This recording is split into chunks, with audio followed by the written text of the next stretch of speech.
Spark it up. We're live. Richie Hardcore's in the house. Spark it up. Yeah, the man I've been wanting to interview from the get-go. Yo, thanks, man. I appreciate it. It's very humbling. Yeah, no, I appreciate you coming through, man. Tell us who Richie Hardcore is, because I mean he is many things. Yeah, that's a hard one. I guess when people ask me who I am, I tend to describe what I do, which are quite different things, right? Yeah, but I mean you do a few things, so run us through it. Yeah, okay. Well, I'm a Muay Thai and kickboxing coach, and I've been doing martial arts for 29 years. I started fighting when I was 13, and I retired at 33, and I started coaching actually while I was still fighting. And yeah, that's like the concrete that I built my life on. You know what I mean? Like it gave me like a platform and a pathway to everything else that's of worth in my life. So yeah, I'm in the gym every day working with people, whether it's for fitness or I work with a bunch of different charitable organizations, or I work with the police and help kids, or women in rehab, all sorts. You know, people coming out of prison, people going into prison. And I train a few fighters as well. Outside of that, I'm at university. I've gone back to university after a long layoff to finish postgrad degree. I'm doing a master's degree in sociology, looking at what we call masculinity, and looking particularly at like how mainstream hip hop shapes their ideas around masculinity and what does that look like. And I do a lot of public speaking. Yeah, I speak in schools, I speak in businesses. I've spoken in prisons, I've spoken to the military, all sorts. And I've been doing that for about 6 or 7 years. No, maybe 5 or 6 years. And I talk about, manhood and masculinity, mental health, alcohol and drug issues, alternatives to using alcohol and drugs. And a big thrust to my work is on stopping what we call gendered violence, like men's violence towards women and children, whether that's sexual violence or family violence or both. And I talk about pornography as well as a social issue, and all that falls out of my own life. You know, it's very public that, like a lot of us, I grew up with a dysfunctional family. You know, my father struggled with depression and chronic alcoholism, and that runs through my whole whakapapa. You know, my grandfather was alcoholic. My great grandfather came back from the First World War, traumatized as before we knew about the language to express what's going on. And on that side of the family, I just found out last year, my great grandmother was put in a mental institution. So mental illness runs through my family history on that side. And on my mother's side of the family, it's an immigrant story. My mother's family immigrated from Lebanon, and there's a cultural dislocation obviously that comes with integrating into a new society, lose your language. I guess they brought, quite patriarchal notions, but which is not particular to Lebanese society. But I think that also shapes my interest in that topic, you know what I mean? So yeah, I've kind of basically taken a messy childhood and confused adolescence and tried to distill that down into meaningful work as an adult. You know what I mean? Yeah. So I mean, it made you quite a multifaceted kind of man. Yeah. Yeah. I guess so. I think I'm quite confusing to a lot of people. A lot of people he likes fighting people and teaching people to fight people, but he talks about nonviolence. How does that work? You know what I mean? And I think that's what I'm trying to teach young people is like, you don't have to be all or nothing. You don't have to be like the super tough jack guy who talks about cars and disrespects women and gets hammered every weekend to like prove how tough you are. Or you don't have to be like a cardigan wearing, poetry writing, super sad sack. If do you know what I mean? Like you can be both of those things at the same time, and have like a broader idea about what it means to be a man. What is masculinity? You know, it's not all or nothing. I think like a good quote comes to mind when, like, you know, with what you said, it's just like to be peaceful is not to be docile. Yeah. You can be a fighter. You can know how to fight. You can enjoy these things, but at the same time, like, you don't have to be a thug to do that. Exactly, bro. Yeah. And you know that as a boxer and a boxing coach yourself. I think a lot of, if I think about criminal violence, like violence outside of sport, that actually comes from insecurity a lot of the time. People who don't love themselves and don't know their own self-worth, and they don't have healthy ways of expressing themselves, often use violence and inflicting pain and fear upon other people to keep themselves safe emotionally, or to posture in front of other people to show them, yo, I'm this, you know what I mean? Can I swear on your podcast? Yeah, man. You know, like, don't fuck with me. Like, I'm a big dog, right? And actually, having done combat sports my whole life and now working with people in the justice system, it's people who actually love themselves and have confidence and self-esteem that comes through the knowledge of what they're capable of doing with violence, that makes them peaceful, because it's a choice, right? Like, violence is always an option for you if you know that you're good at violence, right? I think, and 99% of the time, people who are cognizant of that choose peace because they're more at peace with themselves. Whereas people who use reactive violence, get out of their car and smash someone because they got cut off in traffic, someone disrespects you, some Will Smith shit, when you're all caught up in your feelings, right? That's a reaction. That's not a choice. And there's a real difference in that. Will Smith. You know what I'm saying? Yeah. No, I mean, like, this. It's actually it's an interesting thing you brought this up. It turned out to be a very, like, divisive issue. Yeah, I know. Like, everyone's got their own view on it. It's crazy how that kind of exposed a lot of things about people, really. Yeah, like, it is interesting because some people blame his wife, some people blame Chris Rock, some people blame Will, some people say it's a distraction from set up. It's like a conspiracy to, like, distract us from what's happening in, like, the Ukraine or COVID, or how many $1 trillion Joe Biden just invested in the US military. I don't know. Whatever it is, I think it's, regardless, it's still role models what we're talking about. That men who don't, or people who don't know how to sit with emotional pain, will project that physically on other people. I agree with you there, but I actually heard a pretty interesting take on the whole situation. Essentially, it wasn't really to do with any of the individuals involved, the 3 individuals involved in the situation, but it was more so the fact that something like that has happened. And the way it was presented, it was that it was pro the situation, right? And the reason for that is, they said, look, I mean, at a time where we consider ourselves a lot more civilized than we've ever been throughout our history, where, we've done a lot of barbaric shit in our days, right? Now we've civilized ourselves by way of creating a lot of rules and laws that we have to think about before we do anything, because now, like, if in the past maybe this would have been nothing, now this is assault, so, like, this is serious stuff. Like, LAPD said, hey, if you want to press charges and all of that, but they said, look, this situation is good because it shows you that no matter how many rules you have, and no matter how many, no matter who you are in society, you're not, like, nothing's ever gonna protect you from you talking shit, essentially, at a time when this has become so acceptable, especially with social media. Anyone can say anything, and I know you know that better than anyone. Like, people can take shots, they can really engage in some really nasty stuff with you there, and they feel comfortable doing that from behind a phone and far away from you.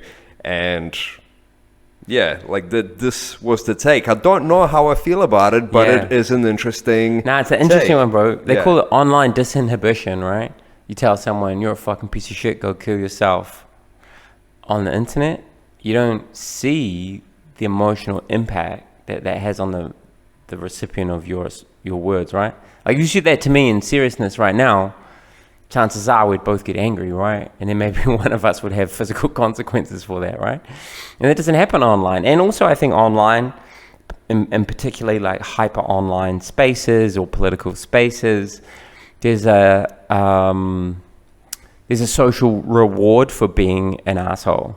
If you can couch your abuse of other people in the fact that they think different things, or they have got the wrong ideas, or their beliefs are wrong, or they said a stupid thing 10 years ago, or they did a dumb thing or whatever, you kind of almost get props and kudos and social validation for being horrific without reflecting on, is this true? What's the benefit of what I'm saying? Who does this help? How does this address issue A, B, or C? And what is this doing to the person on the other end of it? Because people forget that their one mean tweet or whatever, it might be one of thousands or hundreds or even tens. And that cumulative effect of online abuse and online harassment all takes a toll on the individual on the receiving end of it, right? And you see that more and more with young people committing suicide over online bullying, yeah. And that happens to adults too. Obviously, the most famous case I can think of is Charlotte Dawson, who was a New Zealand Australian celebrity, killed herself but due to trolling. But that happens more and more, and people don't seem to talk about it. And there's that online meme. It's like some kid punching another kid, and it's like how problems were solved before the internet. You know what I mean? Yeah. And it's interesting for me as someone who, to be honest, if you do disrespect me, I do have an angry response emotionally. And part of me in my head will be like, yo, let's take it to the streets, you know what I mean? Because I grew up in West Auckland, and I went to a rough school and all that, and I grew up in, Muay Thai and that, and it's like, fuck, come on then, like, I understand that impulse. Yeah, I mean, the streets are still there, and I think this is where this argument originates. Yeah, but I can never say, I can always say anger is a normal response, but we have to understand that, like, as much as it's wrong to abuse people online or make jokes about them, I don't think violence is ever the solution to that, and we can't justify it. You know what I mean? No, I mean, two wrongs don't make a right. That's it. Yeah. I understand the drive, but as no matter how horrible someone is to you in your personal relationship, hitting them is never the right thing to do, right? I think, yeah. I mean, the argument here wasn't so much that, like, we should all start hitting people. I think the argument was that every now and again such an event is necessary for people to kind of come back down to earth and be reminded from like there can be consequences. I mean, it's kind of like looking back at it's kind of like the rap beefs of the 90s. Yes, people got killed, people got shot. Yeah, like the consequences were very real. And in fact, I mean, this even recently, the likes of Nipsey Hussle, etc. These things are all street beefs that end up with very real consequences. And I think sometimes we forget that that's there. Yo, for real, bro. Like, I mean, I've run into people who have said awful things about me on the internet, and they were not stoked when I confronted them about it. I didn't like threaten them with violence, but I was like, yo, fuck, you said this. And they're very different offline than online. Like, all their bravado and posturing disappears when they don't have people around them to validate them and click like or retweet or share. Do you know what I mean? And also, like, person to person, you know how it is as a fighter, bro. Like, you can look in a person's eyes and you know that they're scared, and you know that they're not as confident as they make out to be behind the anonymity of a screen or the distance of a screen. And like you say, like, there is a benefit in people going, oh yeah, like, my words do have an impact. My words can hurt people. I don't think Will Smith hitting someone or anyone hitting anyone is a good response to that, bro. But I do think you raise a good point in that it does remind people that there are consequences. Yeah, it's a hard one, It is a hard one. Because it's a hard balance, you know what I mean? Because I think, like, I read a good piece on that, and it seems stupid to be talking about Will Smith when there's a war in Ukraine and war in Yemen and, like, Syria and all this. But, it's topical. But if Will Smith had got up and said, I think this would have been more powerful if he had stood up instead of slapping him, and he stood up and said, yo, man, like, this is how it feels to have alopecia. This is how it feels to be the subject of a joke, you know, like, blah, blah, blah. It would be Chris Rock who's given the apologies. And maybe that would have been a way of making everyone go, oh, yeah, words have consequences too, you know? And I mean, at the end of the day, I don't feel like he even had to explain anything. He really could have just walked up, stood next to him and say, hey, I feel some kind of way about what you just said. I'd like you to apologize to my wife. Yeah. That would have been... In front of everyone. And I think the outcome of that would have been a lot better because, like, hey, look, we're still friends. Yeah. You know, we're not fighting here. I'm not going to disrespect you in front of the other people. But at the same time, I'm going to get my point across, and everybody here is going to understand that. Everybody's going to respect that as well. That's it, man. And then he would have been the hero of the day. Yeah. Because we need that, man. Like, I really think, like, the way we talk to people online is, like, an enormous social problem. And I think it has real-world consequences when we, not just, like, for people's mental health and mental illness, I think it has real-world consequences because depending on what you follow online now, you can have completely different realities, like completely different realities and understandings of what's true, and no one has like an objective baseline anymore. Yeah. It's really, really worrying because you have like the Capitol riots in America, or you have like what's just happened in Aotearoa, New Zealand, down in Wellington, and people really believe these outlandish things. And you're like, yo, I need to bring this up. I'm going to talk about a post that you put up recently on Facebook, right? So you were talking about the war in Ukraine. Yes. Yeah. And man, you opened a can of worms in there. Without even meaning to. Yeah. You literally just, you kind of expressed something that, I think should really be obvious to everyone. War is a horrible thing, regardless of what your point of view on the political aspects of it. People are dying, livelihoods are being destroyed. There is no way to rationalize this. That particular post was like a maternity ward had been bombed. Yeah. Like my partner is pregnant now, right? So I really think about how fragile a baby is. And so I saw this and I'm like, man, imagine if that was us, My house got bombed and my pregnant partner had to like flee, or like kids in incubators who were premature or whatever. And I didn't say like anything. It wasn't a political statement. It was just like, yo, this is like shocking. Whatever you think the cause of this war may or may not be, I think we can all agree that this is wrong. And then people, like a handful of people, like, to be fair, like majority of people were like, yeah, that's not what's up. But then there's a handful of people who are like hardcore down a rabbit hole of I would say an alternate truth or an alternative narrative of the world. And I had to like turn off comments because I'm like, what you're saying just... What? I saw that, and I mean, it blew my mind as well. But I think what the worst part of it is just like, look, believe what you want to believe about alternative truths and what who you think is right, what happens behind closed doors. But can't you agree that killing a baby is a bad thing? Yeah, but you're using that to rationalize that. Yeah, I saw a comment talking about how Putin's doing a clean job. There's up job was yeah. And I was like, that's it. Yeah, and it was talking about how there's a lot of corruption going on there. He's just cleaning it out. I'm like, this is not how you don't just go and destroy everything and everyone for the sake of something that happened. Like I don't care if there was corruption. I don't care if there's a lot of talk about Joe Biden having dealings there, his son and everything, money being laundered. I don't give a shit how much money he's made. Like, think of the people that live there. Like, I follow a lot of these guys on Instagram. There's all these really cool tattoo artists that I followed from Ukraine, and it's ridiculous to see how they've went from doing what every tattoo artist does, that we know, just cool guys doing cool art. 2 weeks later, they're in a subway making Molotov cocktails. Like, how does this happen? It happened literally. This isn't something we saw coming from miles away. This happened in a matter of weeks. And, and people are trying to attach politics to that. That's what I find most confusing about this. Yeah, I think a lot of people are. I think about this a lot, right? Like, I've always been a very online person, like overly online.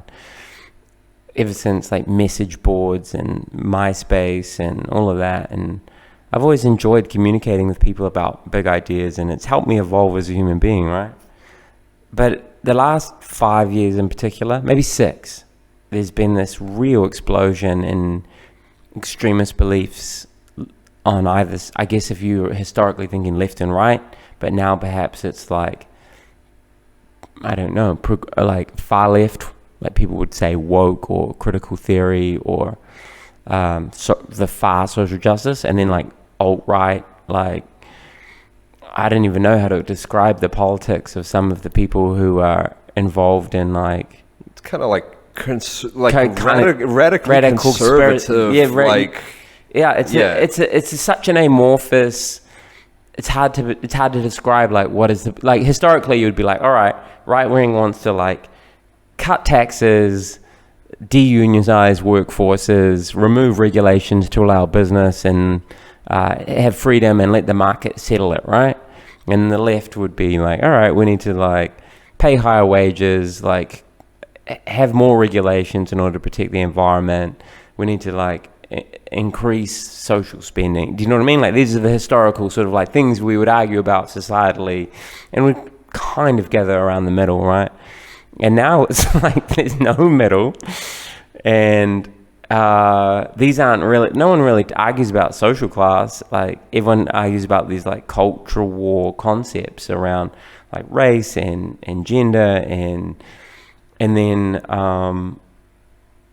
and then like really far out ideas about, I don't know, like political involvement in, I can't even articulate particularly, but you know what I'm talking about, right? Like there's all these, you know, Pfizer this, and like Joe Biden, Hunter Biden's laptop this, and all these sorts of things, some of which have turned out to be true, and other things which just seem like delirious, like the whole QAnon phenomenon. You know, like I'm like, how do you conceptualize this to be true? And what I've kind of come to learn is that there's a really good book by a guy called Marcus Gilroy Ware, and I think it's called Social Media. It's called Filling the Void, and it talks about like social media and spiritual emptiness. And so much of society as we historically had it was about like closeness and connectedness, and we lived in a village, and that's obviously eroded over time, and now we're at the nth degree of that. Society's very atomized, and so we find online tribes to kind of fill that need for connection, and we get filled up with like what that tribe wants us to think, and no matter how ridiculous or baseless it might be, we start thinking very tribally instead of thinking rationally and critically. So when people are like, I don't know, what's the most insane conspiracy you heard of? The 5G shit. I don't know if you've seen like people like burning the towers, burning down cell towers, or thinking that they're extracting adrenochrome from like the blood of small children or whatever. Like, don't get me wrong, I work in sexual violence prevention and advocacy. I know horrible things happen. I know there are pedophiles. I know that women get raped and women get trafficked. I know that the world is a dark place.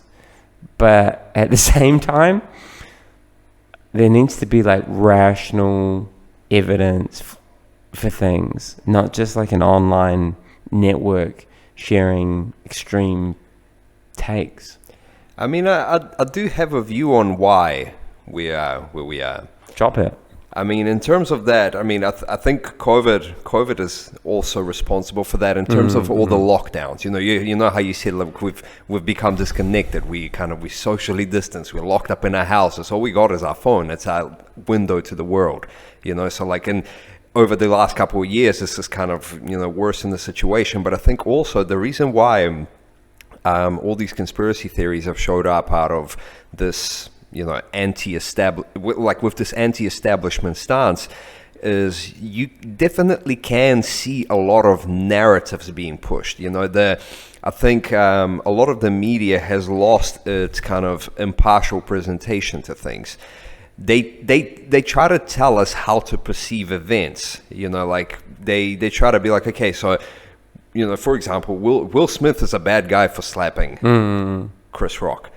I mean, I would like to make that decision for myself. I would like to see the situation and make that decision for myself. I don't want the newspaper telling me how it is. And I think because of a number of these articles on different subjects, I mean, vaccines, etc. included, I think because there's such an obvious narrative being pushed everywhere, this is why people are just pushing back now. It's just like, you know what, I'm going to reject literally everything. I'm going to come up with my own ideas. Because like you kind of overcompensate. You don't go to thinking it's like, okay, I'm going to think about this and see how I'm going to view it. I'm going to go to the absolute opposite end of the spectrum and go with some 5G tower stuff. No, I think that's a really good observation. I think people do have a distrust in the media because media's become very activist, one way or the other. You've got like Fox News over here, and you've got MSNBC over here, maybe, or CNN over here. And they give you ideological takes on world events rather than just objectively reporting them. And that, I think that has created a degree of distrust in the media. And it further solidifies what I'm talking about. If you only watch Fox News, you think this is the world. If you only watch CNN, you think this is the world, and right? if you watch all three, you don't believe anyone, and you go to Reddit. Yeah, which is even more far. And then there is such a plurality of voices now. Like, you don't need any qualifications to put your voice out there. You just need to be engaging. And you get like some really malicious actors. Some people are brilliant. Like, don't get me wrong. Some like the most thoughtful people that I've learned from and that have shifted how I think about the world. They're not journalists. They're, they have Instagram accounts or YouTube channels, right? But I think there's so much of that now that it means that we don't have a common idea about anything. And I do worry that long term, that's socially corrosive. I think I just want to come back to like an intersection between how we started our conversation about violence physically and online harm, because you talked about lockdown. In the very first lockdown in 2020 in New Zealand, there were two things that I know are true. And one was that domestic violence rates spiked because a lot of men in particular didn't have the tools to navigate being stuck at home. And there's a lot of stress and frustration. And the other thing that is also factually true is that online abuse like skyrocketed too, like over 100%. I talked to like the head of NetSafe at the time, and I chatted to him. I just bumped into him at some movie or something, and he's telling me about it. And that, I think that later point that online harm went up is because so many people, anxious, stressed, frustrated, angry, confused, fucking sucking up all this bad news from their social media, and they project it onto someone else, right? It's that whole hurt people thing. And it's like, it comes back to like, if you're not grounded in yourself, if you're not in love with yourself in a positive sense, that you hurt other people for like validation, attention, or to escape yourself, to feel powerful when really inside you feel like shit. And it's interesting too, because, like what you just said, ultimately we ended up with people going one of two ways. And when we really would have liked them to go down the middle. Yeah. So we ended up with half the people saying, you know what, I'm sick of all this negativity. I'm switching off. I don't give a shit. I don't care what's going on out there. I'm just going to fully switch off. And I can see that. Like, you talk to people and someone's just like, you know what, I don't know. I don't care. I don't read the news. I don't know what's going on. I have what I do, and I have my life. I just don't care about the rest of the world. And then you have the other side, which is, I know everything and I'm involved in everything. And I have an opinion on everything, but it's not like what anybody else says, and I'm going to push it real hard, and I'm going to be quite radical. I noticed that. I think I've noticed that. I mean, don't get me wrong. Like, I pay close attention to what's in the media, and often I can jump into, and I will admit this freely, the next thing, right? Like, oh, we're not talking about this, we're talking about this now. What's my comment on that, right? But it is interesting how some people have jumped from one conspiracy to the next conspiracy to the next conspiracy. And it does make me think, like, why is that? Like, what is missing in your offline life that you will go down this rabbit hole and then this rabbit hole and then this rabbit hole? And it's like this all-consuming thing. It makes me worry about people from a place of love, not judgment. Yeah, no, Like, and I think I know what you're talking about as well, because we kind of I've touched on that with one of my other guests on one of the other episodes. I think it's just literally down to what the world has become. We've lost all sense of adventure and kind of almost these extracurricular things. Like you say, you know, like what's going on in your life. I think the thing is nothing. I think that's one of the big problems is, you know, you go to work, you grind, you're trying to make a living to keep up with the rising cost of living and all of these kind of problems, you know, so you have to do that. And when you come out of that, you really don't have anything else going on. You're not traveling, you're not really taking up any hobbies unless you already got something going on, you know, like, and some people have even lost hobbies over that time. You know, you could have been training, you could have been into art or whatever, but it's kind of all faded away throughout this lockdown, and all you have is this mundane existence that we're at now. So yeah, it's a lot easier for you to kind of attach yourselves to all these causes because you're looking for, like, you're kind of looking for meaning. Looking for meaning. Yeah, it's meaning creation, right? Yeah. No, I totally agree with you, bro. So I mean, yeah, like in terms of that, I think that we need to go back to normal. We need to go to like pre-COVID times as quickly as possible before, you know, things really start getting ugly. Yeah, I think so too. I think there needs to be some sort of concerted effort to bring people back to being able to talk with each other without hating each other. I think often we're like, you think a bad thing, so you're a bad person. Whereas one's political belief isn't the entirety of who they are.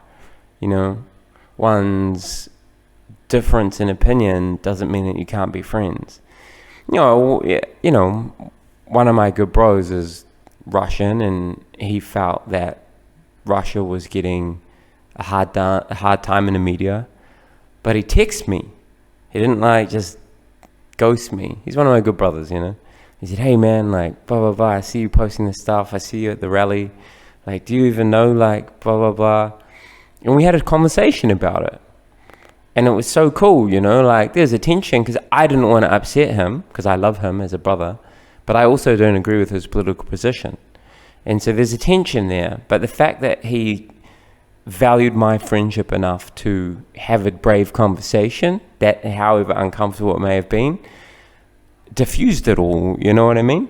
And I feel like we're losing that at a rapid pace, where someone will project a thought, even a half-baked one, online, and then a bunch of people were like, I don't like that shit, and click unfollow or unfriend or whatever. Like, I'm talking like long-term friendships too. Yeah. It's just like a random acquaintance or someone you've never met, and you're like, oh yeah, they suck now. Like people who you see like families falling out over this shit, right? Yeah. And that's a drag, man. Like, we need to have these skills to say, why do you think that? And then if they give you like fucking wild answer, you're like, you don't have to even convince them otherwise. Just letting them speak and be heard might be enough that in time they might hit you up again because you didn't judge them or shame them or even correct them or offer an alternative. That they might be like, yo, you know that shit I used to think? I'm all wrong about it. You know what I mean?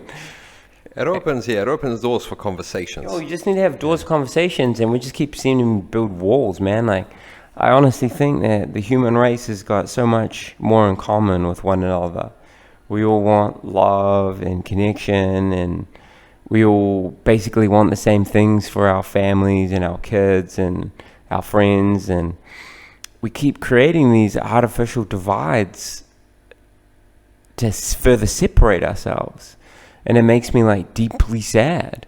I don't want people treated differently for their race or their sex or their sexuality or their political belief or how much money they got in the bank or don't, right? I want us to like find the common ground and fucking build from that, instead of we're like, well, this is different and that is different and these things are different. You're not like me, so we can't be living in fraternity, you know what I mean? Like, it makes me like deeply sad. And I'm trying to figure out, how do we normalize conversations that are about finding shared understanding rather than conversations which are about winning? That's true. I feel like the reason why a lot of that is happening is because, I mean, a lot of these issues are political footballs, really. Yeah. Like, if I find me an issue, I can run with it. I can find a lot of people that are passionate about it, create myself a following, create myself a platform, and, you know, be someone because of that issue. I think this is one of the things that, you know, maybe it's, I mean, you know, again, we could blame social media for it, but at the end of the day, I think it's just this whole new age of marketing, you know, it's marketing anything, anywhere, and trying to make it your thing, trying to make it your meaning, trying to get yourself a following out of it. Yeah, no, for real, bro. I've seen people who used to sell like pyramid marketing schemes, like they were just full-on influencers selling products, or, you know, like super vapid, even like not deep, like huge followings, 100,000 followings or whatever, and then all of a sudden they were like on all the social issues, right? Because that's actually what is cool right now. Like, never in any time can I remember is there such a dispersion of politics throughout all streams of life, and it's kind of weird for me to see things being trendy. There's actually a good book that I'm a third of the way through, and don't anyone watching this don't think that I'm entirely in agreement with it, but it's called what's it called? Oh damn. It's basically, the premise is that companies have monetized social justice issues, right? So every Pride Month, every bank and every company puts like a pride flag on their social media page, right? Or they put like a banner outside their work, but they don't really do anything meaningfully to advance the erosion of homophobia in society, which I argue they should do, right? Or every company jumps on like Black Lives Matter, which is great because racism is horrific and real, and people of color do have to experience discrimination in ways that you and I might not because of the color of our skin. Not always, but often, right? But if you're still paying the black people in a faraway country $2 an hour, and your white CEOs are getting paid like fucking $100 million a quarter, what are you really doing to like combat racism, right? And so I really think that it is often a marketing grift, you know, and it's the same with people's personal brands. Like, I say all the right shit on social media in order to show my virtue, or to show my allegiance to the other end of that spectrum, you know, to be homophobic or to be racist or to be anti-woke, you know, like people to whoever your kind of target who's your audience, right? Yeah. And so you'll say the most extreme shit to appeal to that audience, and that just further tribalizes not just social media but society, right? When in fact I think we should be aiming to like, and so I come from the left, right? I suppose, if I'm trying to put myself in this, you know, I used to always vote green, been on TV, like national television, advocating for like gay marriage, drug decriminalization, stopping domestic violence, harm reduction pathways for drug abuse, people with substance abuse issues, like any sort of like progressive cause I've basically been cognizant of and advocated for. I put myself out there, like promoting politicians over like general elections, all this sort of shit, right? But what I've noticed is that as things have become more tribal, we start just targeting our audience and actually not appealing to people who might be moderate or might even think differently to us, right? So if I truly want to see a more compassionate, equitable, just society, right? I don't need to win votes from people who already think like me. They're already going to vote for whatever party, if I'm thinking in party political terms. I actually need to be like, I think this because of these reasons. What do you think? And here's my counter argument. And I can see the good in you. And I know that you don't want there to be homeless kids. I know you don't want women who are escaping family violence to have to sleep on the street because there's not enough refuge beds, right? And appeal to their humanity. But often we don't do that from where I come from. Like in online leftist circles, there's often a judging and a shaming, and you're a bad person and you vote this way because you're fucking selfish, and you're a misogynist, and you're a sexist, and you're a racist, and fuck you, fucking die. And then we're like, these people don't vote for us. And you're like, why do you think they don't vote for you? Yeah, you think they're gonna vote for you after you just called them all that? There's a fucking really good book I just read by a guy who's like an actual member of the Communist Party of America, I think, or the Socialist Party of America. Like, he's a dyed-in-the-wool socialist, not in a way that I am not, right? And he wrote this book, it just came out a few months back, called Canceling Comedians While the World Burns. And he talks about how, like, progressive politics has just become like being the fucking prefect at school and telling people off for being naughty, rather than actually looking at, like, structural change and improving the tangible livelihoods of the working class and people who've been excluded from power. It just becomes this big policing of people's thoughts online and posturing for your crowd, to come back to your point, rather than actually about pursuing meaningful social changes that actually I think most moderate right-leaning people agree with. We just have different ideas about how we should get there. I don't think every person who votes for, wherever you're watching this, the Conservatives or the right-leaning party or the National Party or whatever, is an inherently selfish, bad person. I think they agree broadly that all people should have food on the table, a meaningful job, be able to, like, do things for leisure. We just have different ideas about how to get there, right? And I don't think, and it's the same on the other side of the equation too, Like, I know people who, like, I literally have known people who have voted for the right team, but are fucking pieces of shit, like, in their actual life. Does that make sense? Yeah. And we kind of lose all of that when we're talking about these things online. Yeah. Sorry, I'm not sure if I'm going off on a tangent. No, I mean, it makes sense. It's just, essentially it sounds like people are kind of trying to shame people into doing the right thing rather than trying to make them understand why you should, like, for example, you're trying to shame people into not being racist or homophobic rather than showing them why that's a stupid thing to do in the first place. Like, you don't call the person stupid, you just show them why it is the way it is. People will get it. Give them some benefit, give them some credit for their intelligence. I feel we're at this moment in time where we're coercing people to say they believe something, right? And it's not a genuine change or a genuine shift or genuine understanding. And people are scared to say the wrong thing.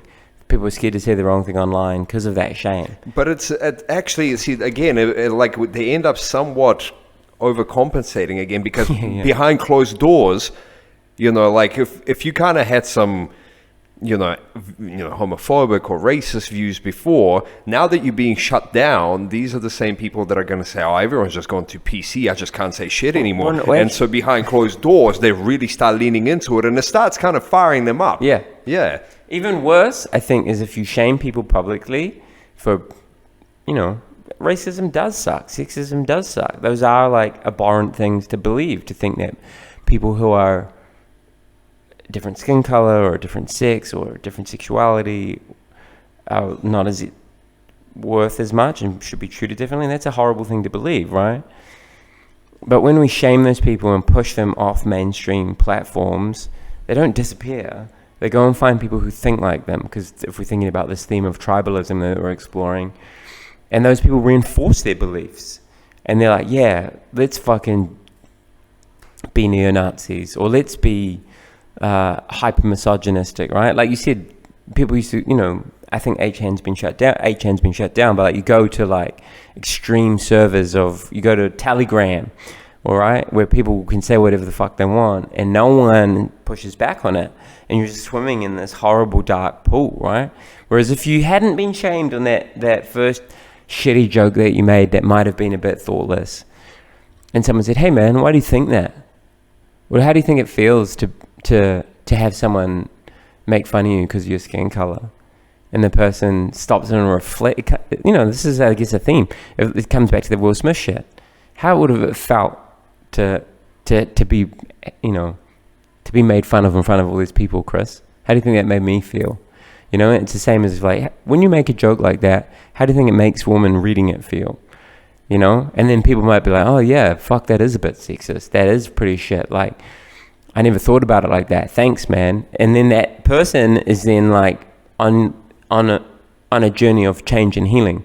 Whereas if you're like, fucking piece of shit, you're a sexist fucking asshole, fucking die, and you pull up like every dumb thing they said and you put it on Twitter so other people can shame them, they're going to be like, fuck these people, I'm going to go hang out with these people. Yeah, it alienates them and essentially forces them into these, almost subcultures that they now commit to. So you've gone from having, just a view to actually finding more people that'll reinforce that, and now we've gone from a couple bad comments you made on some post to finding a group that now like kind of fuels each other and grows into this bigger problem. Like a racist remark has become a racist movement, or it's become a thoughtless person has become a racist person, and the desired goal is actually to make that person non-racist, right? Yeah. Where it's counterproductive. Yeah, it's what I think what you're explaining is like radicalization, right? It kind of pushes them in the totally opposite way. Yeah. And that's what we're seeing is like more and more people are being radicalized one way or the other. And I worry about it. I mean, New Zealand's different to America and other parts of the world, but it's happening globally. Like you are getting more and more extreme ideologues one way or the other emerging, and they're picking up disenfranchised people, and that's makes me worry about the future, man. I mean, yes, it's the perfect candidate for recruitment, really. Whenever you're looking for someone, it's the person that's just disowned by the mainstream, that's not accepted, that's been shamed and kind of alienated, and say, hey, man, well, we'll provide a bit of social support for you. This is going to be your family now, and like this, it's really easy to run with that and make it its own movement. And that's whether you're like down with Antifa or you're down with I don't know, the opposite of it, I don't know, the Proud Boys. Do you know what I mean? Like, what you can find your tribe or your church, and they will further radicalize you in these concepts or these ideologies or these belief structures, and then like you say, you're embedded in it for a long time, and it's hard to get out of that. And it's interesting that we've talked about politics and the kind of the ever-present element in just about everything that we have. However, I still find that most people don't actually have an interest in politics. Like anytime you try to talk politics, most people don't have an opinion. They kind of, like we've kind of briefly spoke about it off camera, just, most people don't give a shit. It's just like, I don't want to look into it. I don't want to study it. I don't want to understand it. I don't have an interest in politics until it gets to the point where it just kind of hits them in the face. I feel like politics in our society is kind of like, it's kind of like your diet. You can just not give a shit for a while, but eventually it'll catch up with you and it'll make you pay attention. Yeah. Oh shit, I've got diabetes, what? Yeah. No, you're right, bro. Look, I'm not an expert on politics. Like I did study politics at university, but I am no way, I think even qualified to talk as some sort of expert on it, but I have opinions about it, which I try and back up with some degree of reading, I guess.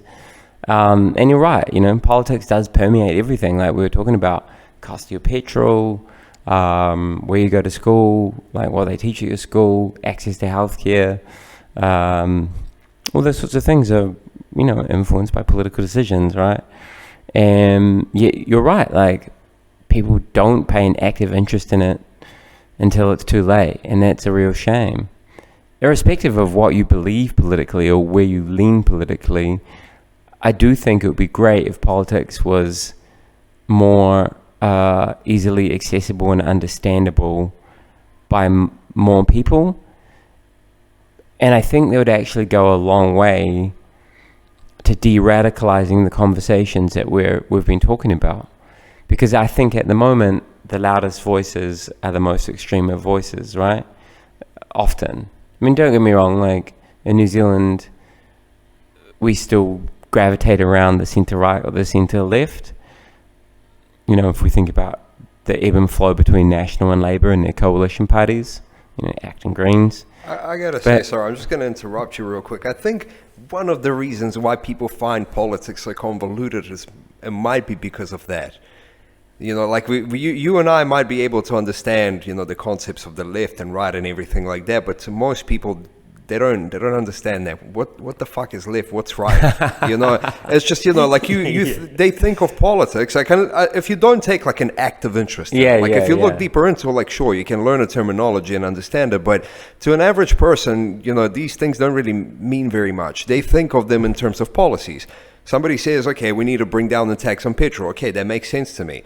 So like they don't think of it in terms of that, and a lot of people can't actually differentiate what left and right is. That's a great point. Yeah, so I mean, I think that this is one of the reasons why people kind of, why some people just kind of got pushed out of that. It's just too complicated.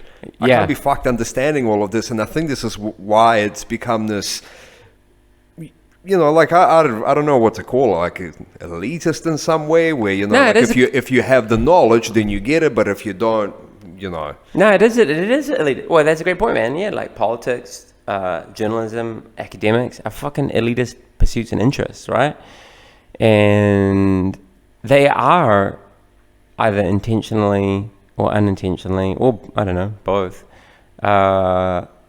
made unattractive or too opaque for most people who are busy trying to put food on the table and get ahead in life to pay any time and attention to, right? And like you say, people just vote on like policies and personalities, you know what I mean? Instead of actually looking at the ideological underpinnings of political parties and their positions, or like broad policy approaches. So you might have one popular policy that makes sense, like reducing tax on petrol or whatever, but maybe you've got a whole bunch of other things that don't make the headlines, which will make life worse for the working person or the middle class person, right? And so you almost sneak in under like false pretenses. Well, that happens quite often. Oh, all the time. It's, like you put forward the sales pitch. You're not going to talk about like what could go wrong, what may not work out for you. You're going to be like, hey, this is the good feature. This car has some really nice rims. We're not going to talk about what's under the hood and how often it needs to be serviced, but check out the party. I think you could go a long way to improve people's interest in politics if you educate them about it from a young age, right? Like if there was civics education in schools, if people had to have some degree of compulsory education around even like the voting cycle, basic differences in left and right, what are some broad political positions and what they mean to you, I think would go a long way. Do you think it's in the interest of the system for people to do that? Because that opens a door. Like, I mean, if we all know what's going on, that opens a door to a lot of criticism.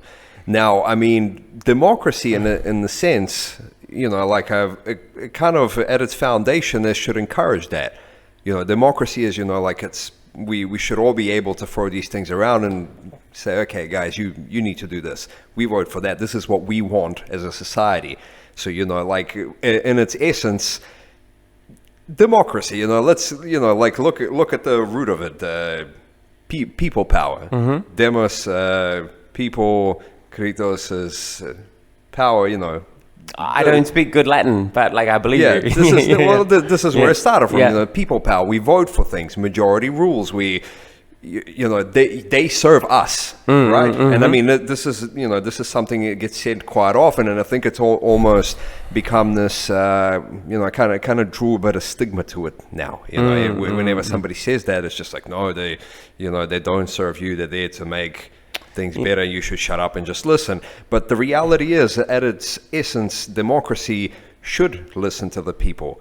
Now, if we all know what we're talking about, whoever's job it is, say prime minister, whoever the leader is, it's going to make their job quite hard, because you're going to have a lot of people to listen to here, rather than you just kind of being a shot caller. Yeah, well, I don't think any prime minister in a liberal democratic country like New Zealand is just a shot caller. They're a spokesperson for a broader set of bureaucrats who do the research, MPs who survey constituents. They distill all of that.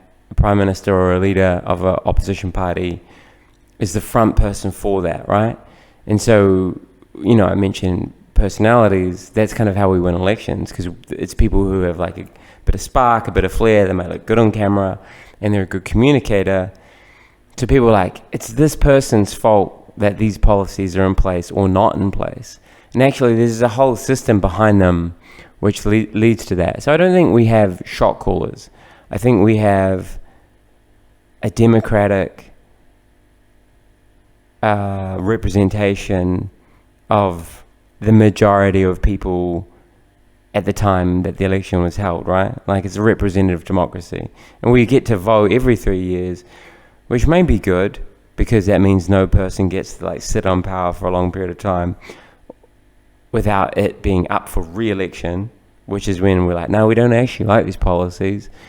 We want these different ones. Or it could actually be a disservice, because people are like, nothing ever changes. It's actually like really hard to change things structurally in 3 years. You need like 6 years or 9 years to turn around, I don't know, the cost of living, or change wages, or environmental regulations, or what's taught in schools and how it's taught. So I think it's wrong to say that we just have like one bossy person telling us what we have to do. And I'm not entirely sure how to get more people involved in the conversation, other than what I've said, which is, I mean, obviously this is, we've been criticizing social media for its negatives, but politicians are responsive to public outrage, right? So, if we're talking about New Zealand, the government said there's no cost of living crisis. And then everyone was like, fuck off. Like, if you've been to the petrol pump lately. Yeah. And 2 days later, how we're going to address this crisis, even though we're not going to call it a crisis. Yeah, that's right. So, I think politicians are responsive to the public more than we might give them credit to. But I think at the same time, like you say, the system, whatever you want to conceptualize that, kind of seems to always win, right? Like, big companies, big corporations, offshore and onshore, they're still making hundreds of billions of dollars, whereas a lot of people are really struggling. I train kids who are in assisted living, right? They're in the care of like an organization that helps people into housing, and they're hungry when I turn up to train them at lunchtime, right? And I'm like, well, that's a deep social issue that we should all be angry about.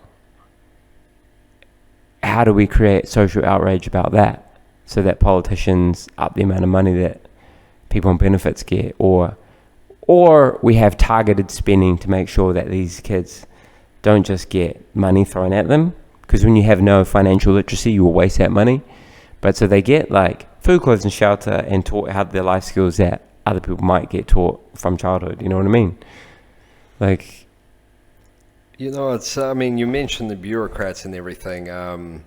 I think this where, I mean, like, okay, even if we can kind of agree on the fact that perhaps we don't have like a dictatorship, right? We don't have Definitely a, a single shot caller that just makes it all. But the people around them, are they doing the system justice? And you say, like, for example, anything requires, social outrage for them to respond to. But I feel like a lot of people don't want to do that. We don't, we don't want to be outraged. Can we just say, look, this is a problem. Can you just please address this without me having to go protest and be outraged and make a lot of angry posts on social media? Just listen a little bit better without me having to slap you on the face every time. Yeah, and right? that's a good point. Like, so if I'm hearing you right, you're saying that a more moderate, sensible voice that wants to be heard doesn't have a pathway to people in power, right? Is that what you're saying? Essentially, yeah. Like there's a lot of common sentiment out there between people just talking, not some political activists, just everyday people. Yeah. And somehow those issues are still not addressed. Yeah. Everyone's talking about it, but nobody's reacting to it. And they only react to it when, people start fires on the lawns of Parliament. Exactly. It has to go all the way there for something to happen. And even then, when these protests happened, there was just this pushback. No, we're not going to listen. No, we're not going to do anything you ask because you ask. It's just, well, why not? Why do you not engage? I think with that, like, without using a particular example, when a political party, which is in power due to the fact that they've won the majority of people's votes, right? And then a small, loud minority says, we want this. Well, that small minority of people there's not a consensus there. Like, we live in a country, and, a lot of the West lives in countries where we kind of rule by consensus. And when we have a representative democracy in power, because most people agreed with whatever was sold to them at the time of the election in the battle of ideas, that political party in power has a mandate to ignore this voice. Does that make sense? It does, but at the same, I know where you're going with this, because like it kind of it starts echoing the whole like, oh, this is a fringe minority. Yeah. Right. The majority still agrees, but do they really? See, that's the thing, is it's kind of based on the fact that everybody voted for them at the time of the election. Well, the thing, this is where 3 years is too much, like, yeah, okay, cool, you've won the election, but at the same time, and I'm not saying that we need to, kick them out every time we disagree with them, but, you do need to listen. Like, okay, cool, if you've been voted, you can have the job, but at the same time, your job is still to listen. And if something happens, especially something like, what's happening now. Like, give me a concrete example, Give me a concrete example.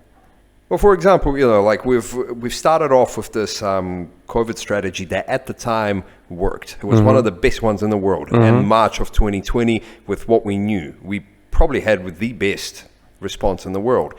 However, as things started changing, we've started noticing certain things, and that some of them didn't work. We as a society started noticing that, because we started seeing the fallout from the side effects. It's kind of like we were too concerned with having people not catch a disease and die, but we forgot about the fact that there's still the economy, there's still the living standards. This is where a lot of these social issues, such as domestic violence, came out of. It put a lot of stress on us as a society. So we started kind of looking at other areas of the problem, yet the government kind of focused on like, okay, COVID response. God forbid someone dies of COVID, whereas we don't care about what happens to the rest of it.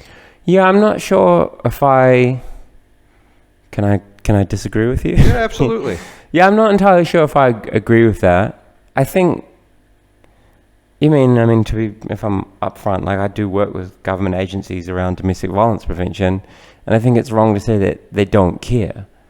Like, I think governments often, in my experience, right, like, everything is, anyone watching this or listening to this, wherever you listen to your podcast, obviously this is filtered through my experience and my education and my own biases and my own beliefs. So, tell me get fucked if you want. I don't mind. I'm used to it. I think it's wrong to say that governments often don't care. I think it's that it's an imperfect system. Like, people can care very much and be hampered by the system that they're in. Like, okay, we have Jacinda Ardern as our democratically elected Prime Minister, love her or hate her. She can't wave a wand and make things law. She can't. She doesn't have dictatorial powers. She has to go through a whole process in order to shift the ship. It's like, it is frustrating when you see some things happen really quickly, right? And other things happen really slowly. I'm like, because I personally talk to my friends in America. I'm like, how much money did you get paid when your business got shut down? They're like, fucking nothing, bro. Like $1,000. Yo, we still get government subsidies for if your business is negatively affected by COVID. Might not be enough for some people, but it's definitely not nothing.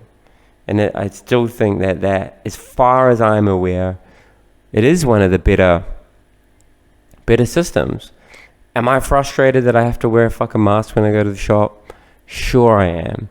Is there science that says that the vaccine isn't that effective against Omicron unless you get a booster? And even then, sure there is.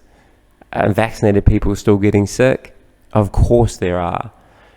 But overall, are things terrible here? Because I was at the gym tonight and it was fucking dope. Whereas in China, they're like on lockdown again because my bro Mike Ango's in Shanghai. You know what I mean? Like, are there some shops that have shut down? Yeah. Does that suck? Yeah, that really, really sucks.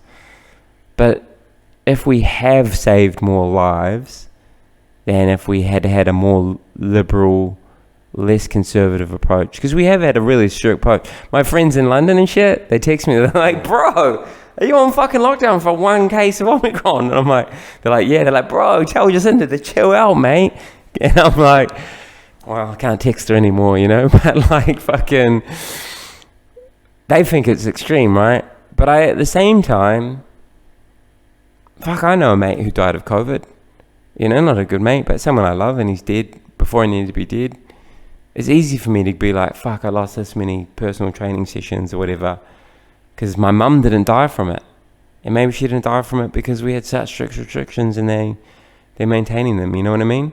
It's hard. It's hard to come up with, like, you know, before we started this interview, I'm like, I kind of see the grey all the time. Like, it's hard for me to take strong black and white positions because our political beliefs are shaped by our perspective a lot of the time. I don't think that's the best way to make policy. I don't think anyone's voice should carry precedence over anyone else's voice based on their standpoint. You do need objective truths and facts, but at the same time, different perspectives should be heard. And you're saying, hey, maybe the government needs to be responsive to minority voices. That's true, but it shouldn't always be at the expense of the masses either. Is it though? See, because I'm going back to what you said about, you know, the different systems around bureaucracies, and some things being fast and some things being slow. I think the point I'm trying to get to here, and, you know, I think general public frustration around these systems is that they're still around, is that we're still seeing that, like, okay, cool, we can respond real quick to an Omicron case. So to cut you off, but what do you want to get rid of right now? I don't want to get rid of anything. I just want things to become more efficient. I think the powers that be need to be more accountable, and rather than just saying, well, the system's not perfect, but it works. It's not good enough. We're at a point where we need more. And if you can't stand the heat, give somebody else the job. And we're going to keep doing this until we get to someone who can handle that. What do you think we need more of? We need more responsiveness. It's like you said, right? We have some things that are fast and some things that are slow. Oh, okay. It's great that the things that are fast, but things that are slow need to be addressed. So is your position saying that we need more responsiveness to all the disparate groups in society, and when they raise an issue that affects their group, the government needs to respond to that more quickly? Is that what you're saying? Yes. I am saying that, and it puts a lot of pressure on the system, but at the same time, there is a cumulative effect if we're going to ignore certain groups because we just don't, we can't care about you right now. We have to focus on this. It's not that we totally don't care. It's like you said, like it's not that people just simply don't give a shit that there's domestic violence. They obviously do. But at the same time, it's kind of like, well, our focus is elsewhere right now. So this is interesting for me. So what do you think the government's not listening to? They're not listening to costs of living. They're not listening to it's becoming this generational problem of with the property market. Being in finance, especially, I'm very conscious of the disparity between the different age demographics. I see the difference there, and it is huge. It's the haves and the have-nots, and we may not be a country where it's as obvious. The wealth gap is as obvious as some others, say. But it's there, bro. But it is definitely there. And what it makes me think about is the consequences. It's like, okay, cool. If we can get by with this now, what happens later? What happens when the haves die? And then, their kids start inheriting shit, and it just keeps growing and exponentially because once you have equity, things are a lot easier to tick along. And if you didn't have something, you're locked out of it so bad that this gap widens. So we end up with these two different classes. And at which point do you get to the point of like the early 1900s Russia? Right? Yeah. Because this is what happened. The haves and the have-nots. The have-nots ended up eating the haves. And this is what I think about. It's just like the consequences of that can be very, very brutal. Yeah. No. Okay. Yeah. So with that particular example, I agree with you. I think governments in general are scared to expend political capital. Because basically say Labour strictly regulated the housing market, right? And said you can't own more than 3 properties. Yeah, they'll lose the investor part. There's no more, there's never going to be any more auctions because auctions are part of like this price spiral. And there was a period of time where all houses just had a listed price and you could budget for it. And now you turn up and like 2 other people turn up and there's some person on the phone from overseas, and then the house is like $2 million above CV. So the government could regulate against that to make property more accessible for more people, right?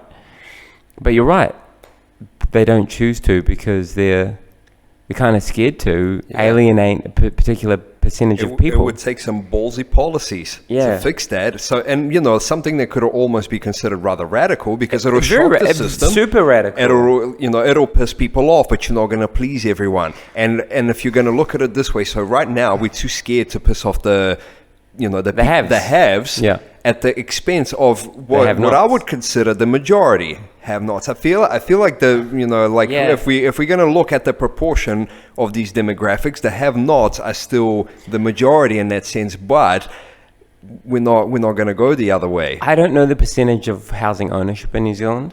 I actually think like more people own property than not from memory, but you're right in that we have always had like a real rich oligarchy. Like we have the 1%. Remember we had like, I don't know if you remember the Occupy Wall Street movement. Like there's always been this powerful 1% and a shrinking middle class and a working class, right?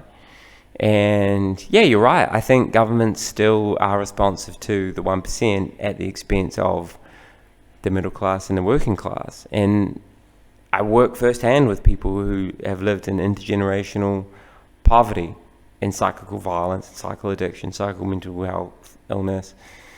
And I think you're right. I think governments could do a lot more, not just this government, but all governments, to expend that political capital to make radical decisions, to make society more equitable. So if I'm thinking of broad themes across this conversation, it started with social media and now it's here, there's been this growing gap, and we don't talk about socioeconomics as much as I'm surprised we're talking about it now, But you're right, because there's one of my favorite books on this is called The Spirit Level by Kate Pickett and Richard Wilkins. So I actually interviewed a long time ago.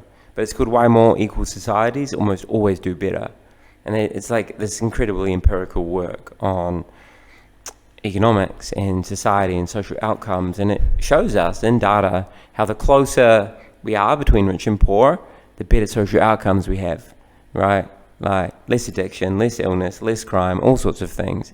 And you're right in that we're having this exacerbation between the rich and poor due to the economic model that we live under.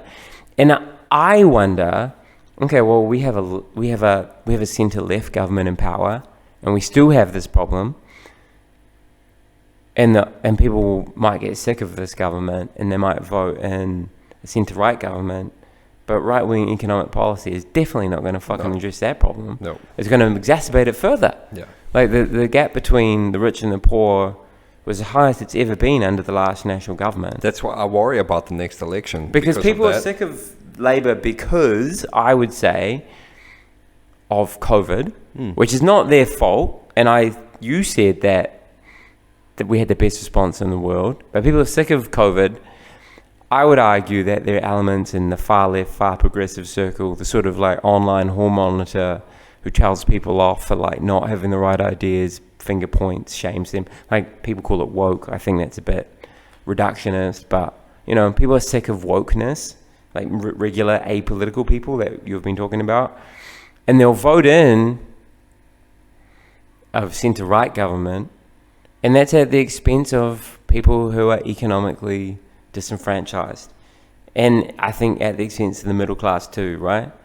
Like people who earn mid-incomes, they still can't conceptualize buying their first home, living in a neighborhood where they might want to live, and we're pushing people further and further afield, and creating like more social fragmentation.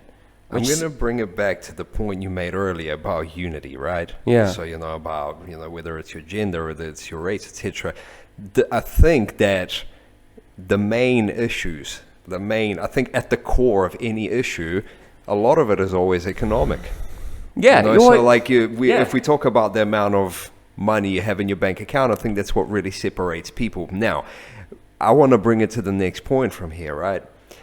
Because I think that it's, like you said, obviously it's hard to address these problems politically, right? I mean, because the economy is it's not necessarily directly controlled by the government. No, it's an international structure that we're part of, yeah. So in that sense, do you think, what is your view on where we could go economically? Because I feel like capitalism is starting to hit its limit. Capitalism. Because capitalism, it's built on an infinite growth model, which in reality is impossible. We have one planet, we have one Earth. We can't always grow. Yeah. It's like every year, every company expects growth. It needs to be bigger and better than the last year. So, at which point do you hit a limit? Like you're going to run out of resources. You can't always grow. At a certain point, you just have to be happy. It's kind of like, okay, we've grown to a certain point. We're doing well. Let's just sit down. Let's just, cruise control for a minute. We're doing good. We're not losing anything. We're doing good things in society. You don't always have to continually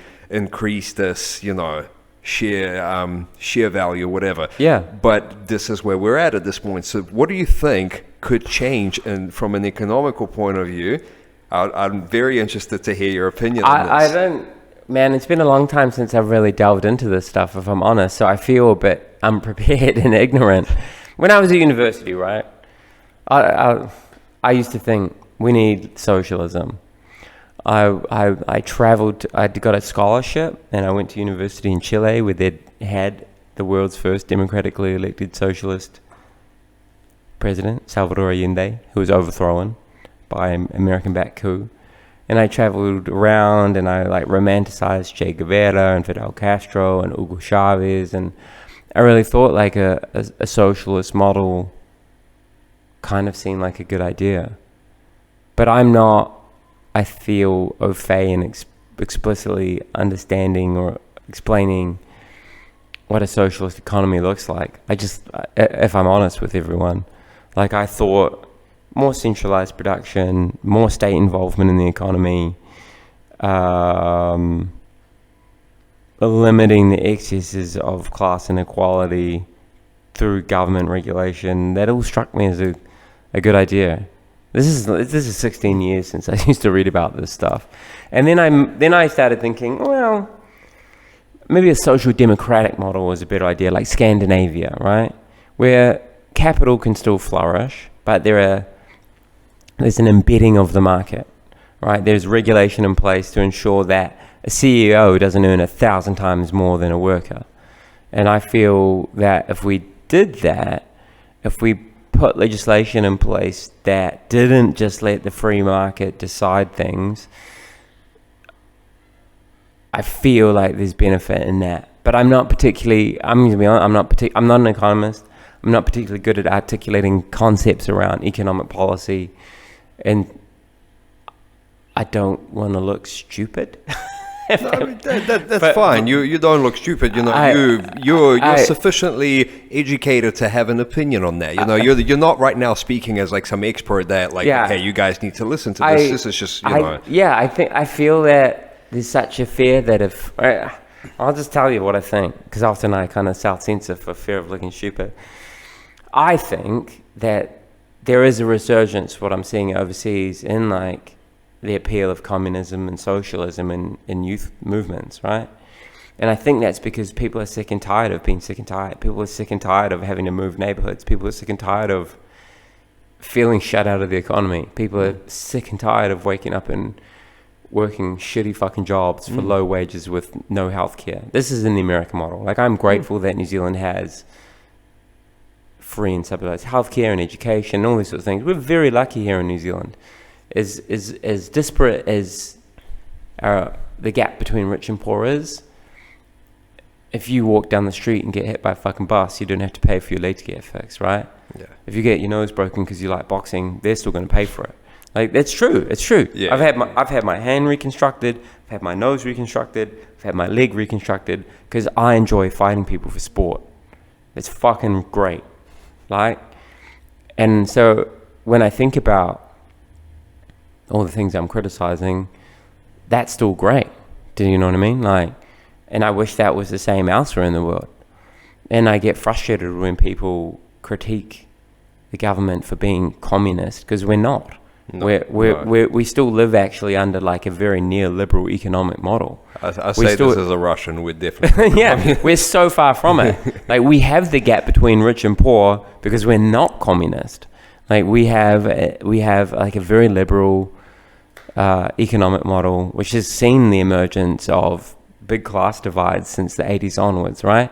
So, like, 1984 onwards, New Zealand followed the Rogernomics. Like, Ronald Reagan, Margaret Thatcher were putting what's called neoliberal policies through in the United Kingdom and in the United States, and we did the same. Like, we deunionized the workforce. We cut out heaps of regulation. We let the market step up and sort of run the show, really, and that's been really bad for working people. And we've seen the sort of divide that you've been talking about to emerge because of that. And with that, I remember when I first went to New York, I was 19 years old. And I just wanted to go hang out and go to punk shows and hardcore shows. And I got a job under the table at a comic book shop. And I'd never seen poverty like that, man. Like, I hadn't been to Thailand for Muay Thai then. And I was like, wow, this homelessness is next level, man. I remember walking past a dead homeless guy in 2001 when I was here the following year. And there was such like a callousness to it, you know? And that wasn't a feature of New Zealand society. And now it is. Like, we're sitting here around in central Auckland.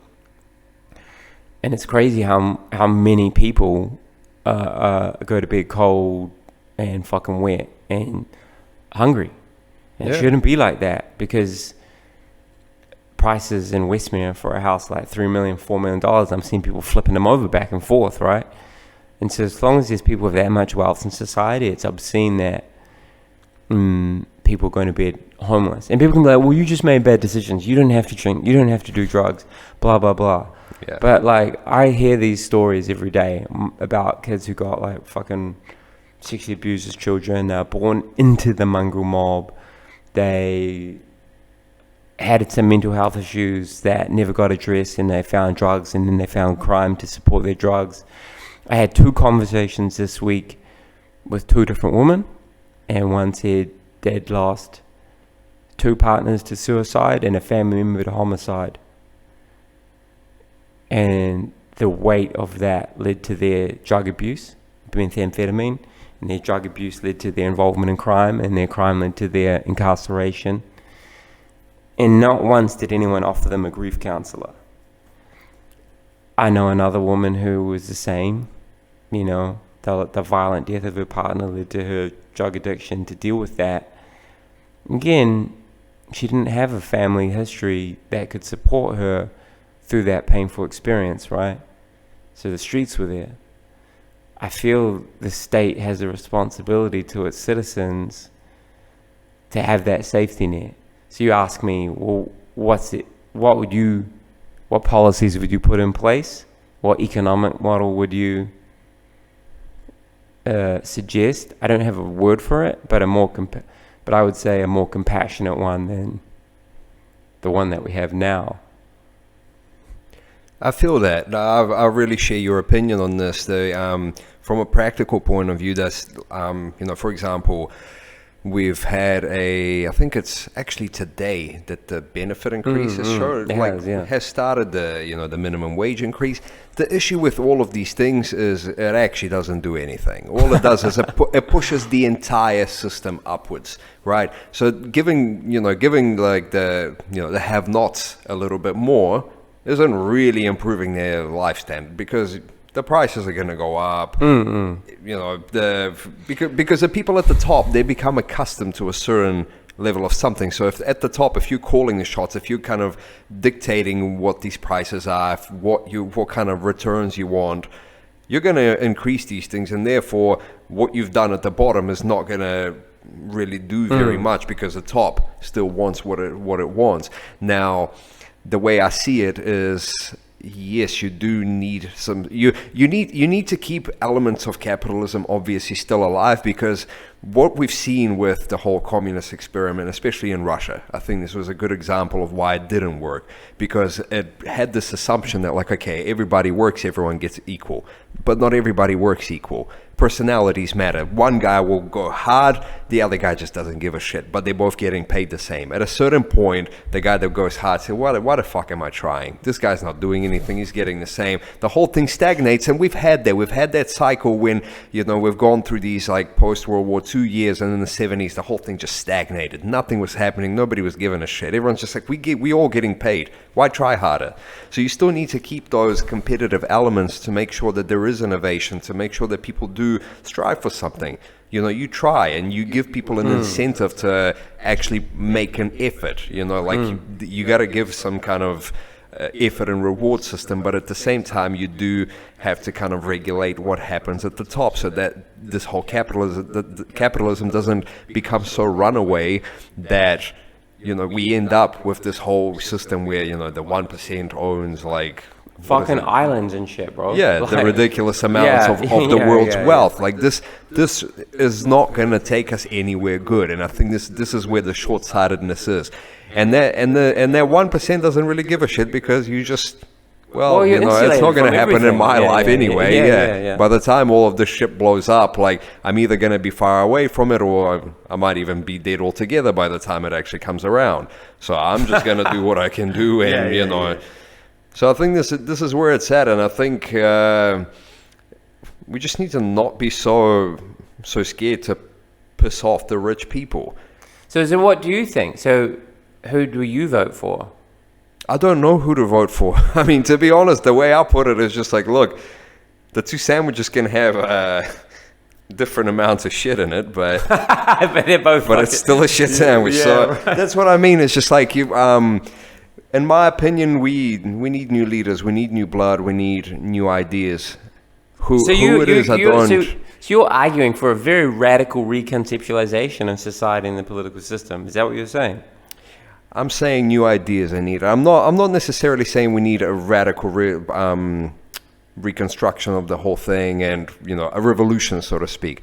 Revolutions don't necessarily always lead to good outcomes. We've seen this. we do need to kind of figure out how to get more voices heard. I think we do have this kind of specific demographic that dominates the power structures, right? I mean, it's, like, it's easy to say that, oh, well, look, we have I don't know how old Jacinda is, but, I'm 41. Yeah, well, like a youngish female leader. But at the same time, we all know what politics looks like otherwise. It's... What do you mean?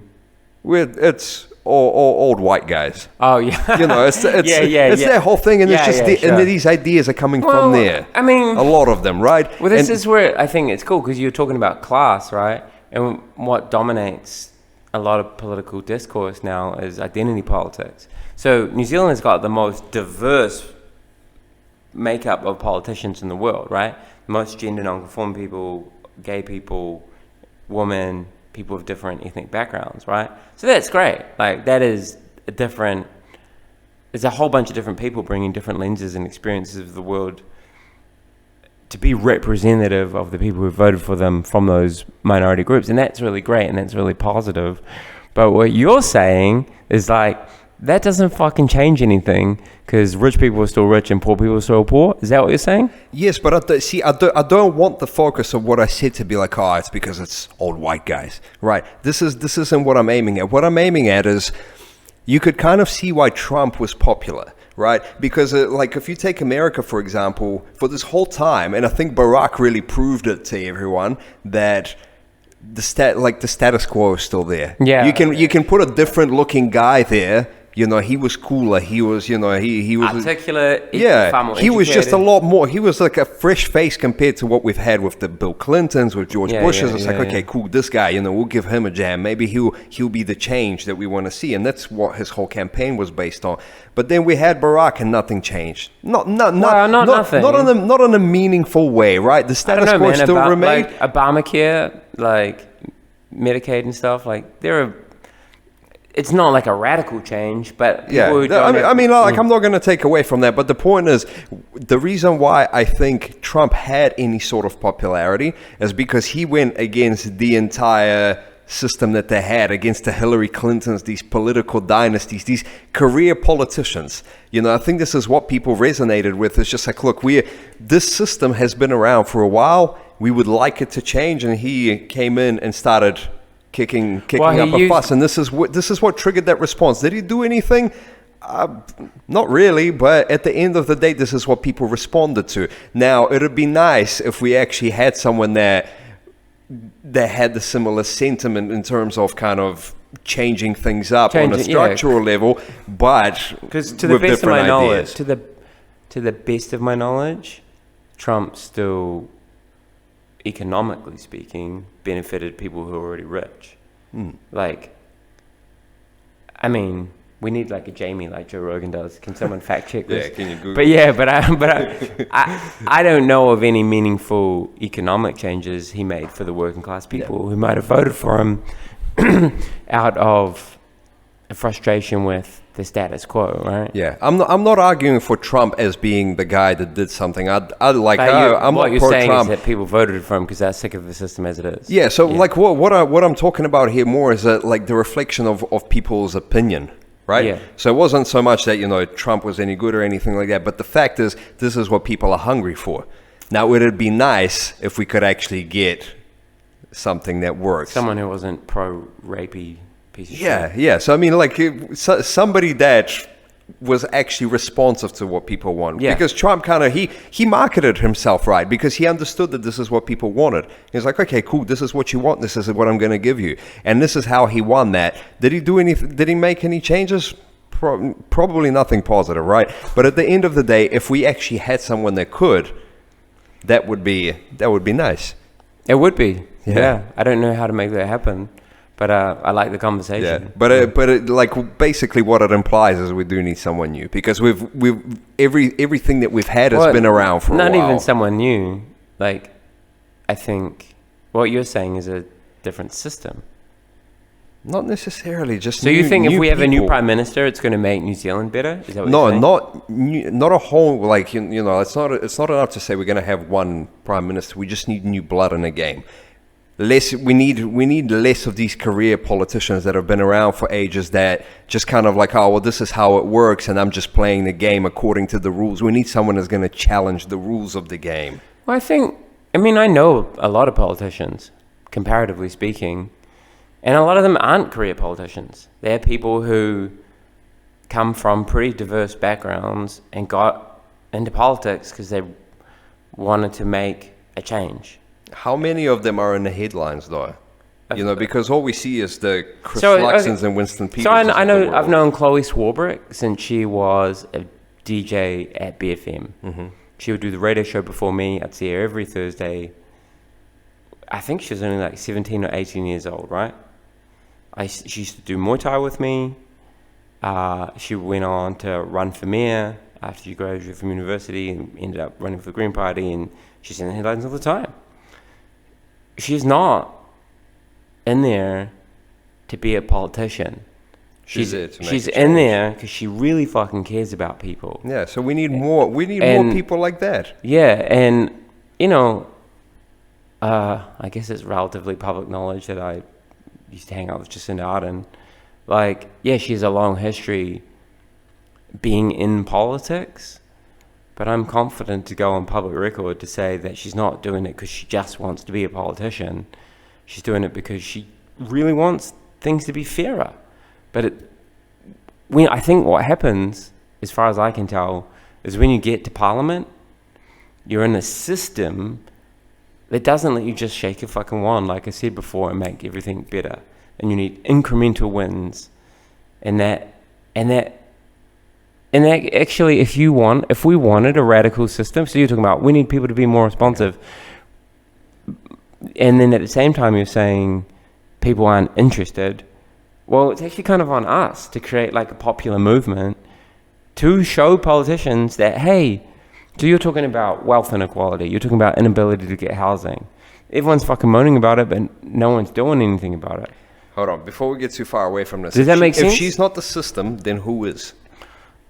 Well, there's a whole history behind the Westminster political system. Yeah, so this is probably what I'm talking about then. It's just getting to the core of that. It's like if the Prime Minister can't address that. No, the Prime Minister can lead to some degree, but they can't wave a wand. We don't live in a dictatorship. It's not an authoritarian state. The Prime Minister just doesn't have the legal ability to say, this is what's happening and this is how we're going to do it.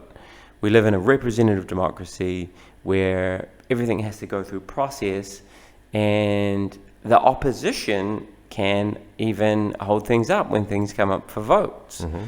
So if everyone watching this is like, yeah, Alexi's right, we do need fairer housing.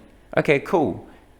Organize all your friends and all your friends' friends and all your family and get a fucking million people in the street and say, we're not going to work until you change the law on home ownership and people are only allowed to own X amount of homes.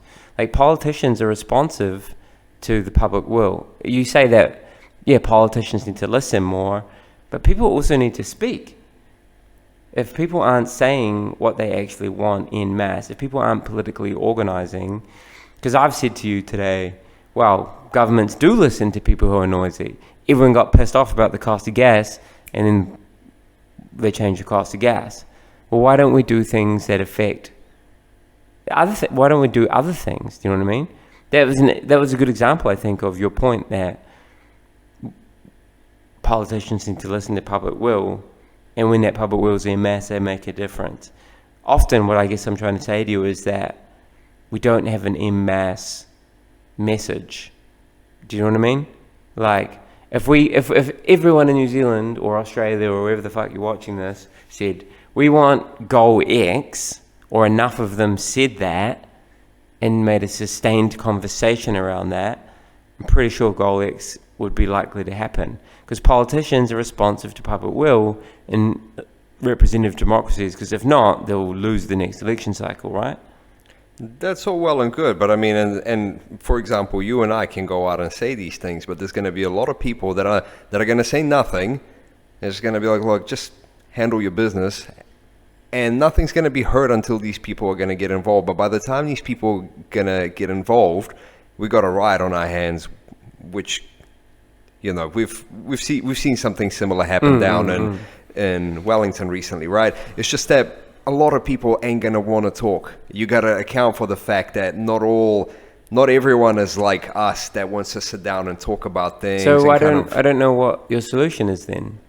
So if it's not getting people in the streets to make governments listen, and it's not changing the system because we're not having a revolution, can the system not be changed without having to have a revolution? Can we understand the dangers of this, right? Can we understand the dangers of having 1 million people in the street? Because there is a real danger, because these 1 million people for sure. are probably not going to be there just to talk. Okay, well, 1 million and people... on the other end, a revolution with the whole system is probably not going to, it's going to be rather painful as well. So can we just do this without having to kind of tear our leg off right away? Can we just be like, okay, can we be a bit more foresighted and say, okay, this needs to evolve. This obviously doesn't work. It's because, these things go through cycles, like you mentioned. If it started at some point in the 80s, perhaps now's the time to make some changes, because we've let these things run away a little bit. Now it's time to reel it in.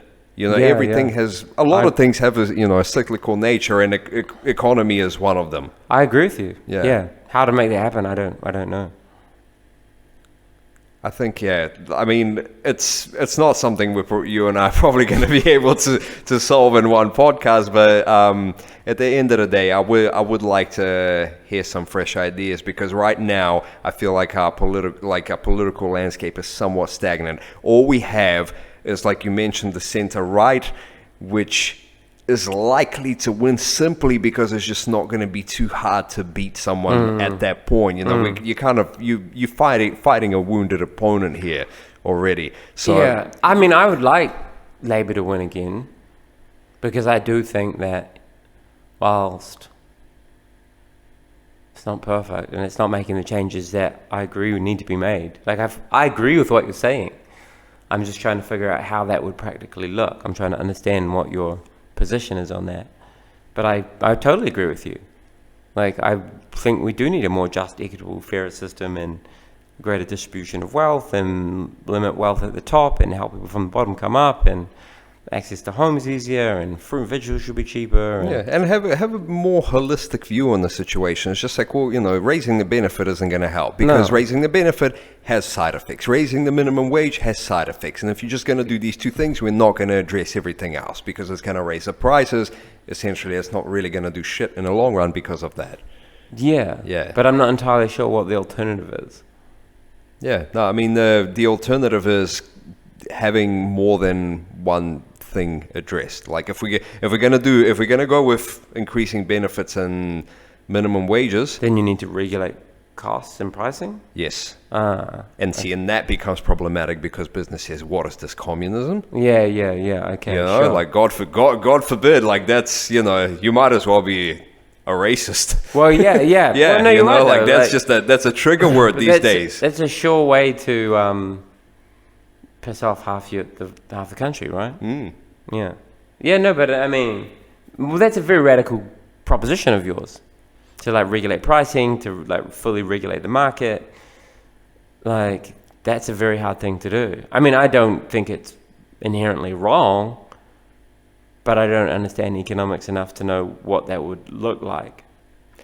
No, that's true. And I mean, I can't say that I know all the implications of it either. I can kind of see it from an idealistic viewpoint, from a more zoomed out kind of view. I can see how it will work overall, but I can't account for all the side effects that it may have. And I understand that I'm probably missing some. Yeah. Food for thought. This is going to keep me up at night. Yeah. Man, it's so far. This is the longest podcast I've done. Oh yeah. Yeah. Okay. This is I like this. Okay. See, this is exactly what I wanted. A little bit of a sparring of minds. That's really cool. Oh, cool. Yeah. Thanks, man. Yeah, I'm sure this isn't going to be the only time we sit down, because I like your mind. I like your brain, man. It's just, yeah. This is what, this is what we need, right? Try and nut it out, man. Yeah. This is kind of at its core. This is why I call the podcast versus everything. You know, we take an issue, we chop it up, we bounce it back and forth. Hey, we may kind of get to the bottom of it, but maybe we won't. But at the end of the day, we still had a good debate. And I don't even know if we're debating, because I think I agree with what you want to see change in the world. I just wanted to understand, like, what is your pathway there? And I didn't quite understand that at first.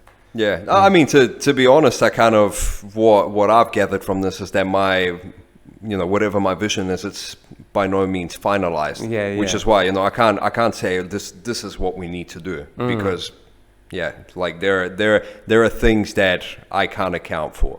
I used to have this really cool professor at university, and he asked us, like, okay, he was from Argentina, and he was an American who was raised in Argentina, and he asked us, okay, so you don't like capitalism, how are we going to do this then?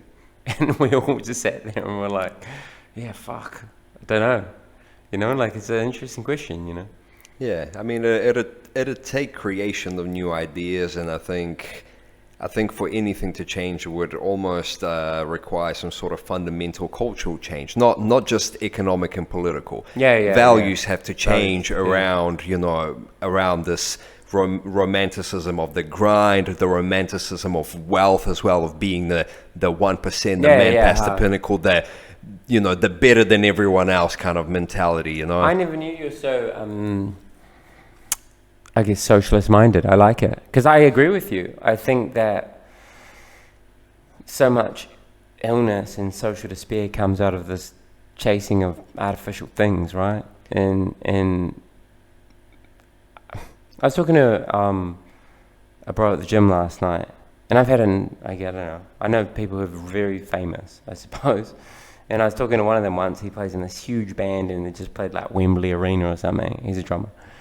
And he'd come off stage and he'd tell me, that's not it.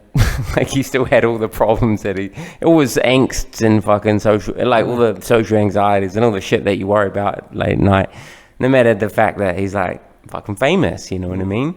Like, I think it was a great little story to highlight that. No matter how much money you got in the bank account or followers you got on Instagram, it's not going to make you happy. More money, more problems. Yeah, right? That's it, bro. Yeah. And like, societally, we still continue to sell that as an image of success. Yeah, and it's not. I don't like to put labels on, my ideas, whether it's, socialist or anything like that. But at the end of the day, I think it actually relates to your point a lot. Where at the end of the day, it's like, it doesn't matter what you believe, what your ideology is called. It's just, it's like it's addressing these basic fundamental things. We're all just trying to live, live and let live. We all want to be able to, to work, to, have meaningful work, live, have our leisure activities, have our hobbies, and just get along and have fun, because that's what life is about. Like, we don't really want to be bogged down in all of this other shit. We don't. Yeah. Hey, this has been great. Yeah. Thank you for having me. Hey, my man, I really appreciate it, man. Yeah, cool. This is really cool. It's just, like, this is what I've been wanting to do since, like, the start of this, and I'm glad we got to have a little bit of a back and forth, a bit of a spar, like almost like a sparring tonight. I cool, really brother. Appreciate that, man. Yeah, Thank you for coming. Me too. I appreciate you exercise my brain a lot. So thank you, brother. One time for your mind.